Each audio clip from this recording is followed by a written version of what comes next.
The Socio-Economic Rights and Accountability Project to be SERAP, they don come again with another banger. They don file a lawsuit, and this lawsuit wey dem file so, my good people, e dey challenge the handling of National Assembly, their allowance and running costs. As I'm talking to you right now, my good people, the Socio-Economic Rights and Accountability Project don drag the Senate Presido wey be Godswill Akpabio, plus the Speaker of the House of Representatives wey be Tajudeen Abbas, don drag the two of them go court sake of the handling of the National Assembly, their allowance and running costs, my good people. And you know say I bin don give you report some time ago when our country person him bin come outside come dey yarn say this thing wey the National Assembly dey do, e no make sense, especially the Senate Presido wey be Godswill Akpabio. Instead dem dey by theirself dey arrange the salary wey they go last receive at the end of the month, and normally that kind of levels na big offence. Now SERAP don arrange lawsuit and then file am for inside the Federal High Court wey plaster for inside Abuja.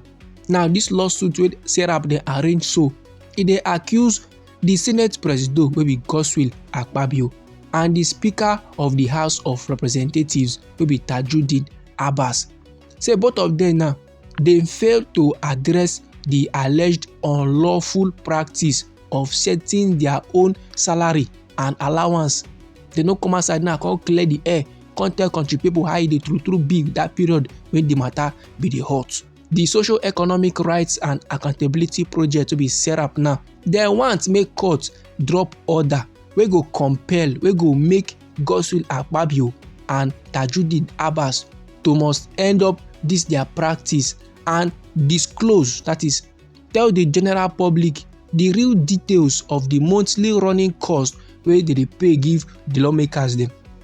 SERAP say according to the information wey dem receive, members of the National Assembly they dey fix their own salaries, they dey fix their own allowance and running cost, and the running cost money, the thing dey go direct into their own personal account of the members dem. Normally those kind levels, e no make sense. The SERAP come still dey yarn say Senator Kawu Somalia wey dey represent Kano South Senatorial District, recently im come outside come yarn give the general public for inside one interview wey im get with tori people.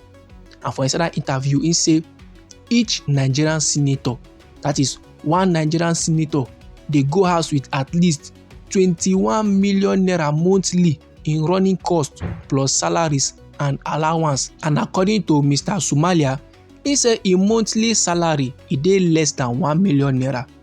After some kind deductions, the figure go come down to a little over 600,000 after they don remove some kind things dem. Now, given the increase effected in the Senate, each senator dey get 21 million naira every month as running cost. This dey come from the Socio-Economic Rights and Accountability Project, and they yarn am exactly as dem dey receive their information. Now my good people, make we do small mathematics, make I clear you say money true dey for inside this our government, for inside this our country Nigeria. And make I clear you say the federal government dey whine person too much for inside this country, and e no make sense. Normally the Nigerian senators, they are about 109 in number. So if we want dey multiply 21 million times 109 senators, e go give you 2,289,000,000 naira. Now this kind of money that they spend on a monthly on top senators their head, and we never include the money where the House of Reps they carry they go house on a monthly levels. Now back to the cocoa of the hour. According to the Socio-Economic Rights and Accountability Project wey be SERAP, they say the former Presido of we country Nigeria wey be Olusegun Obasanjo, he bin come outside come yarn give the general public say lawmakers then set their own salaries and allowance, and this level e dey contrary to the guidelines of the Revenue Mobilization Fiscal Allocation Commission wey be RMAFC. This practice now, SERAP dey argue say e dey breach the Nigerian Constitution and financial regulations. So this lawsuit wey SERAP dey arrange so, e dey also call for an order wey go compel, wey go make the Senate Presido wey be Godswill Akpabio and the Speaker of the House of Representatives wey be Tajudeen Abbas to must end the practice of paying their funds into lawmakers their personal accounts and to refer allegations of misuse to anti-corruption agencies for investigation and prosecution. The Socio-Economic Rights and Accountability Project wey be SERAP dey contend say dis practices now wey dis men dem carry come, e no dey align, e dey inconsis ten t with the constitutional oath of office and international anti-corruption commitments. Now SERAP dem talk plenty, but everything wey dem dey yarn na about transparency and accountability, and these two so are very much important. They are crucial for maintaining public trust in democratic institutions.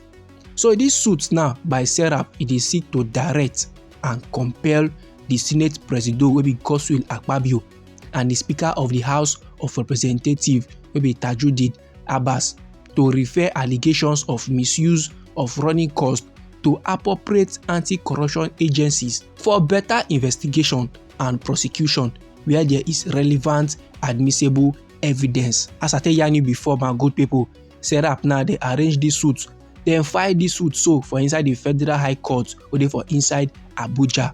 As I'm talking to you right now, the court dey never schedule a hearing date for dis case. So anyhow the matter later waka, Anointed Lady TV go make sure say dem carry that informate pass and give the general public.